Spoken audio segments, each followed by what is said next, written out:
And when did your undercover work start? Did that start from the FBI? No, it started at the sheriff's office. So once I made Vice and Narcotics Investigator, you have an opportunity to go to undercover techniques or technical surveillance. These are classes that they would put on in Columbia, South Carolina at the Criminal Justice Academy.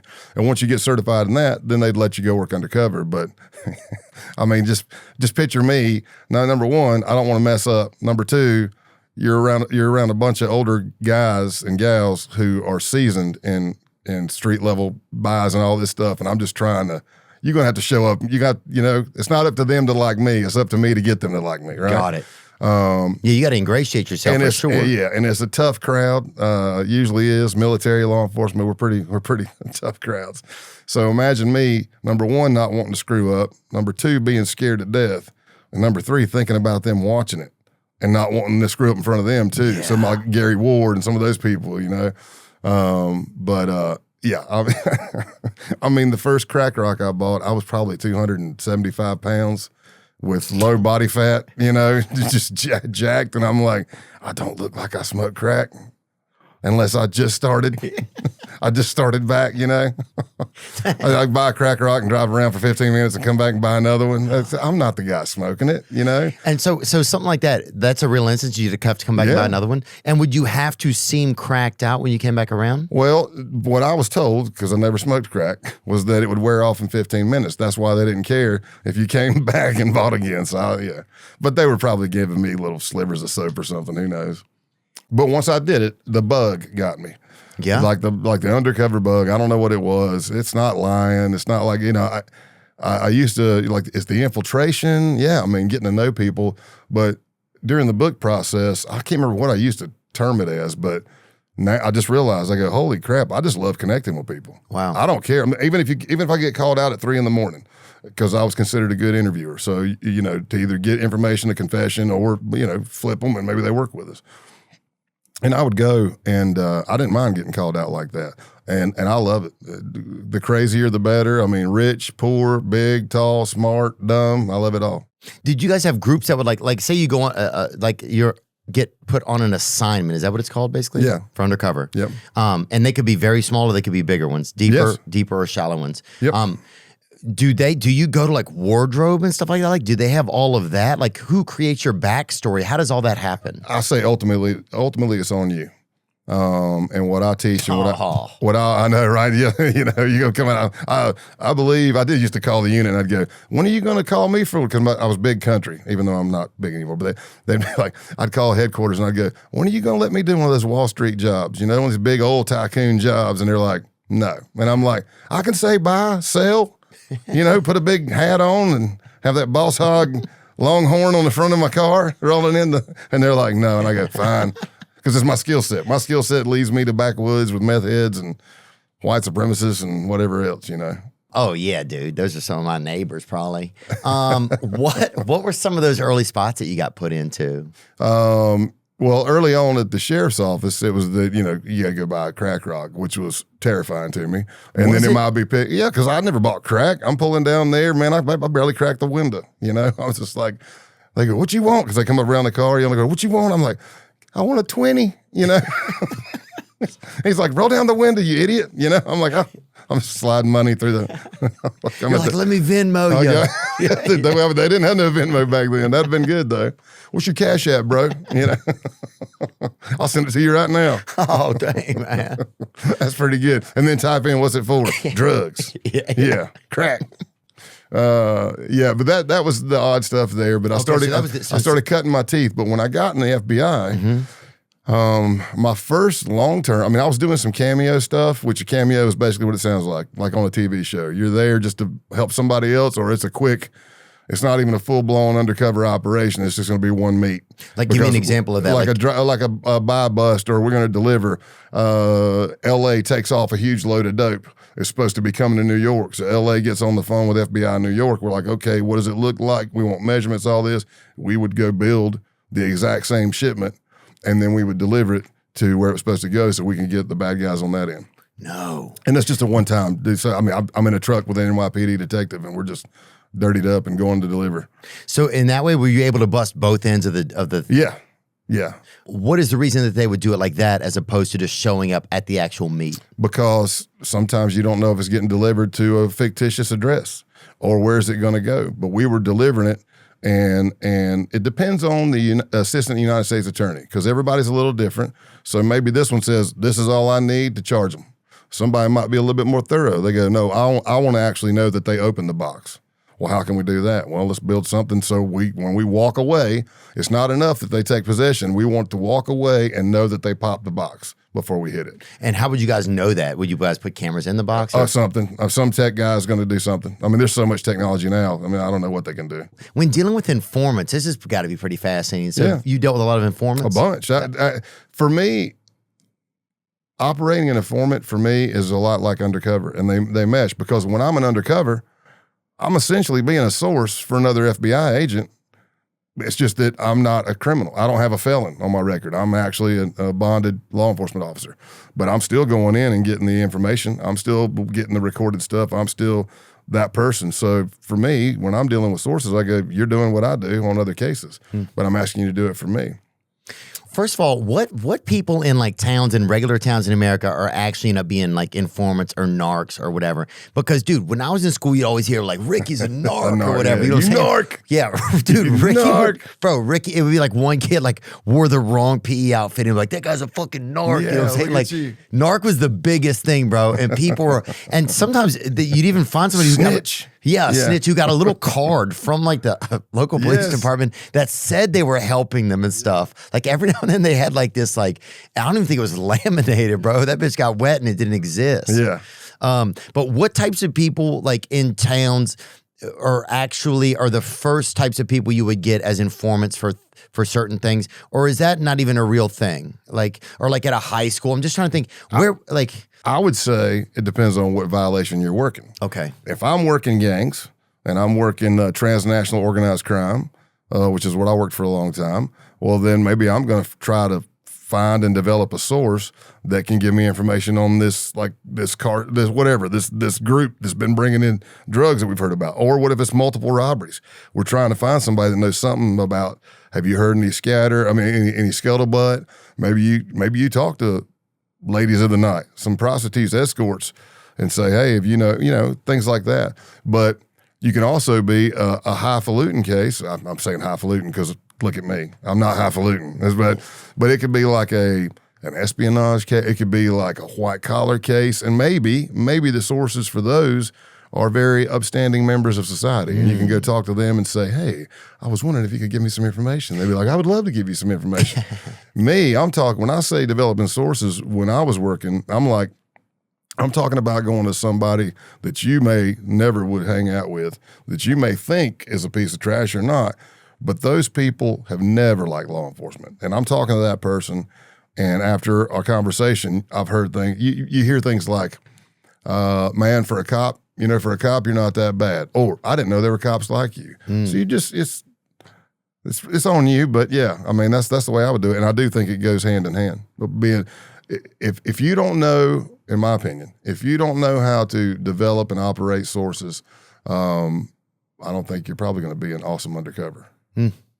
Did you ever have to pick like disguises, or was there like a war? Like, did somebody help like fit you for a scene? Did they give you a photo or like a lookbook? Like, hey, here's what you can wear and not wear. Was there ever a thing where you couldn't wear a certain patch? Like if it was like a certain gang affiliation or something? Of course. Like, how did you manage that? Take me into a little bit of that. It really comes down to the intelligence of the case team that's bringing you in. Hopefully they've done their due diligence, and as an undercover, you can ask those questions. Now, is there a wardrobe department? No, but do we have things in the undercover program where maybe you could get some jewelry and stuff like that? Yeah, we've got that. But as far as like wearing the wrong patch or not, that's going to be, again, ultimately it's on me as the undercover. If I want to know. If I want to know, like if I ask for a weapon that doesn't come back to law enforcement, well, I shouldn't just take their word for it. I probably need to run that number in NCIC to make sure it doesn't come back to FBI Quantico, because I've been on cases that happened. Like, what does that mean? Like, it means so you got serial numbers on your weapons. If they check that in NCIC, it's going to come back to something. Right. Well, sometimes bad people have contacts that can run that kind of stuff whether it's through corruption or whatever. Oh, I see. So if your weapon has your number on it and they see that and they run it and it says, oh, this is a Glock 22 FBI Quantico. Right. And that's on so you. I was undercover and I'd requested a fully covert weapon, whatever. It was supposed to working with ATF and everything. And I was probably 6 months in to the undercover. And somehow I was on the call with Quantico and asking how we get the weapon. It's drawn out, but basically the guy's like, whoa, at that point in time, he goes, we really don't have any covert weapon. And I looked, I said, go run this weapon right now to the trainee. And they ran it and it said FBI Quantico. And I'm like, bro, I mean, I could have just carried my normal weapon. Yeah. That goes back to Quantico too, but it really is on you. But for me, now I'll tell you what I have done. Mm-hmm. If I go in and I meet a source, I'll ask them. Like sometimes my beard's this long and long hair, which is getting less and less now. I'm going to be thinning out here even more soon. But looks healthy, man. But you go. The thing is they'll go. I'll ask them. Hey, I was on an undercover. Meet the person. We talk for hours. I'll come back and meet them again because I'm trying to figure out, hey, am I the right fit? Is this going to work? Because we're going to be basically undercover. We're basically going to be undercover together. And I'll say, does this work? And they would look and go, nah, man, that's too dirty.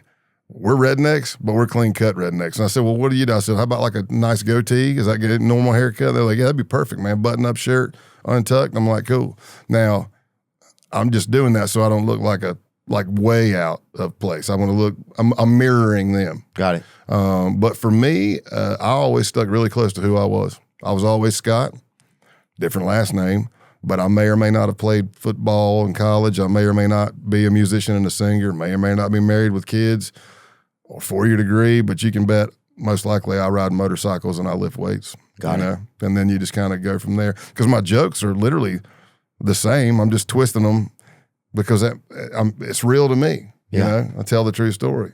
Have you ever been in an instance where you weren't even the best choice for the role, but you ended up in it? Yeah, absolutely. You can word it a right case, wrong undercover, right undercover, wrong case. But I had a buddy of mine, and he's an undercover as well, but he was the case agent. And he was running this undercover on like a dirty doctor selling pills or giving pills for sex and stuff like that. The idea was, because of my background, to come in and be the closer to get this doctor on drug trafficking, right? Got it. And I came in and I basically said, I'm a competitive power lifter, but I'm getting older. Bills are getting tight, and I need something for the pain kind of thing. I was trying to do that because they'd already had a bunch of reporting of like this doctor, like, a woman goes in for a visit. He prescribes her a bunch of pills or whatever. She leaves and there's a used condom in the trash can. Got it. And you're like, oh, okay, all right. And then maybe somebody reports, hey, this doctor tried to do this to me or something like that. So now I'm coming in as a new patient, and I knew a lot of the pill mill stuff because I was working it as a case agent as well. I was just the wrong guy. Like I did the first meet, and then the second time I came back, he starts telling me, well, Scott, sometimes people come in here and they get these and they go sell them on the street. And I was like, I never said I was going to do that. I said, I'm in pain, man. He's like, what? And I left the meeting that day and I went to hand over the recording to the case agent, who was my friend. And I told him, I said, I'm not the right guy, man. You don't even need to send me back in there. I said, I don't know what it is, but he does not like me. It just wasn't fitting. Yeah. Can you feel when something doesn't fit? Yeah. Because if you can feel it, especially if you're trying to force it. And I tried a little bit that day with that guy, but he was not, something about me. I don't know whether he thought I was a snitch or a fed or something, but maybe he didn't feel he could control me. But I was not the right guy for the job. What are some things as an undercover, just like general rule of thumb, that you don't want to do? It's like, do you not want to talk much? Like, is there like, or I guess, is it case by case basis, I guess? It depends on, there's actually Attorney General guidelines on what we can and can't do. Like we can't be involved in an act of violence unless it's self-defense. You can't like instigate the crime, because that'd be entrapment. You know what I mean? Instigate and run the crime, and then all of a sudden, now you're under arrest. Have there ever been romantic things that happen along the way where it's like there's almost temptation for that? Like, or you met somebody and you're like, well, shit, I'm spending half my days in this environment, I've been in situations where, but you don't do that. You don't do that. I've seen other things where, maybe people fall in love. It's just think about it like this. If you've got my luck and I'm doing a deep undercover and I'm at this bar and you start hitting on me and I actually was a single man and we end up hooking up and dating, my luck, that's going to end up being the target sister or something. You know what I mean? Is that frowned upon? Yeah, can you legally do that though? No, it'd be a policy violation for sure. Okay, got it. Yeah, it'd be a policy violation. Now, maybe if you go super I spy, I don't know. I don't know all the CIA's rules. I don't know MI5 and MI6's rules, but yeah, it would just be a bad foundation, period. Even if that person ended up not being, I'd rather you bring in your real wife who isn't also an undercover FBI agent. Yeah. Then y'all just be you, if you got that. Do you think that most of us interact with undercover officers or agents within our lives without even realizing it? I wouldn't say that because literally, like in the biker world, they call it like you got the 1%er biker clubs. Mm-hmm. They say that if you're an undercover in law enforcement, you're a 1%er because there's like 1% of law enforcement that does undercover work. I see. So you don't think most of us have interacted probably with an undercover agent without realizing it? You might have based on some of your history. Oh, yeah. You know what I mean? Depending on where I'm at, I might have, but yeah. I know. I'm surprised we haven't met. I know, right? But if I was at the Oak Ridge Laboratory, no, I'm probably not running into an undercover. I don't think. You know, I don't know. Maybe you could be if you're trying to sell, classified material. Then yeah, but I wouldn't. I don't walk around like that. Yeah, I don't. But it's not that common that most of us, just regular people, have interacted with the undercover agent in our lives. So. You don't think so? I don't think so. Got it. But I don't think paranoid either. There are some people who are like, what if everybody in this room is an intelligence officer? I'm like, what if they are? Right. They're trying to get information. I'm trying to get information. Buy me a drink. Yeah. Pay for this steak. I get a call because you're starting to get known. If you're role playing at the school and what do you mean at the school? So there's an undercover school to get certified, just like to become an FBI agent. I mean, it's not 5 months. It's hold on. So there's an undercover school, an academy. 2 weeks, yeah. And you learn how to be undercover. Well, you got to pass. Okay. It's not so much that you're learning; it's just that you're learning techniques and stuff. But Jed, you got to pass. And what are some of the techniques you learn there? Sorry that I didn't grasp onto this before. Is it almost acting teachers that are there teaching? No. Okay. I won't give away everything for the school, but I'll give away what's kind of out there. The FBI undercover school is considered one of the toughest certification schools the FBI puts on. Some say it is the toughest. I'll say HRT is the toughest because HRT is tier 1 SWAT on steroids. It's 2 weeks as well for the tryout. What does it mean, HRT? Hostage rescue team. Okay. So you can be SWAT in all your divisions. Like I was SWAT in McAllen, San Antonio division. I was SWAT in Knoxville. But HRT is at Quantico, based out of Quantico. Hell yeah. Hostage rescue team. And I mean, they're hot too. They train with the tier 1 teams. It's high speed, helicopters, all that stuff. But that one is also a 2-week tryout, but very physical and mental. A lot of times, at least from what my understanding. HRT is you mean? Yeah, HRT is like you just want to get through the 2 weeks without getting injured. And you went through it? No. I was going to. If I wouldn't have got out of New York City, I was going to diet down to probably around 250 pounds, and then because there's a lot of running, and I was going to go try out. Does that mean I would have made it? No. A lot of people don't ever. I don't know if I haven't known anybody that made it their first time. But wow. But the undercover school is 2 weeks. What are some of the course? Like, what do you guys? What's the course? So you're gonna. The gist is this: big on sleep deprivation, no days off. That sleep deprivation brings out weaknesses, right?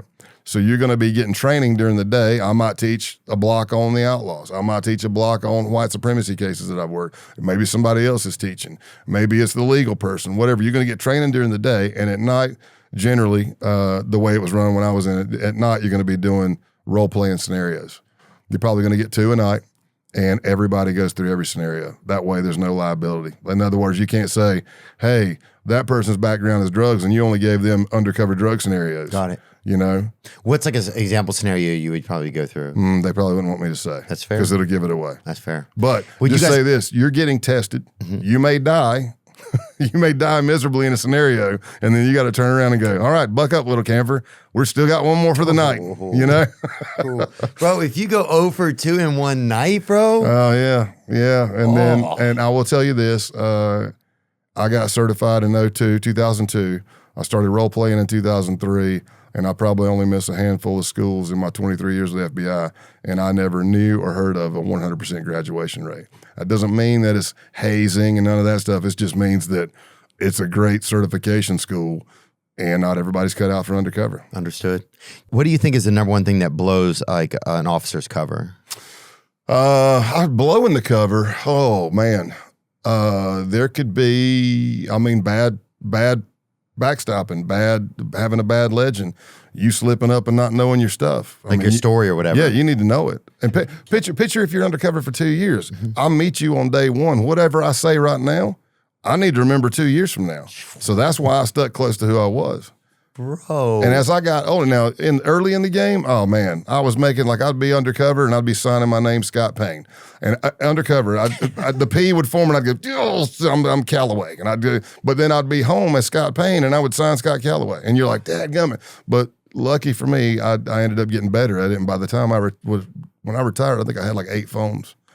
I had like 1 FBI, 1 personal, everything else was undercover. Nuh-uh. And I got so good because I'd be like, or I won't say good because it sounds like I'm chest beating, but it was easier for me to do. Like the phone would ring and I'd see the skull and the color and I go, okay, that's that case. What's up, brother? How's it going? Blah, blah, blah. You know, that's that case. Yeah. Dang, man. Yeah. So at one time you were actively involved in how many cases? Oh man. There are, again, I'll say it again. There are men and women out there that have done way more than me. For sure. But I will say that for my 23 years in the FBI, if you were a full-time undercover, like you're not doing anything else but undercover, that was pretty rare as an FBI agent. Because, as I said, I was still expected to run cases and do whatever back in my office. You know? So, but you were working full-time undercover. I know I can remember twice. Maybe there was a third time that I was listed full-time undercover in the FBI, but all the other times it might be 2 weeks undercover, but I go back home and then I'm a case agent again and I've got to run the training for everybody and firearms and tactics. You ever do like chef work? You ever been in like because I could also see you. I just thought of this, man. I'm thinking of ways I could see you doing undercover. And I'm thinking dessert chef. Or with a hat? Yes, with the hat. Because a lot of those guys, they'll have a beard, they'll have some facial hair, they'll have tattoos, because it's a lot of I can put the hairnet on. Totally, yeah. It's artistic people that are kind of chefs. You know what I'm saying? It's like, that's kind of like an artistic sort of style. That frosting pipette. You like it, the pepper? You want the pepper? You put a set of handcuffs on an eclair, Yeah, I can see you. I can see you doing something like that. Law enforcement thief. That's pretty good.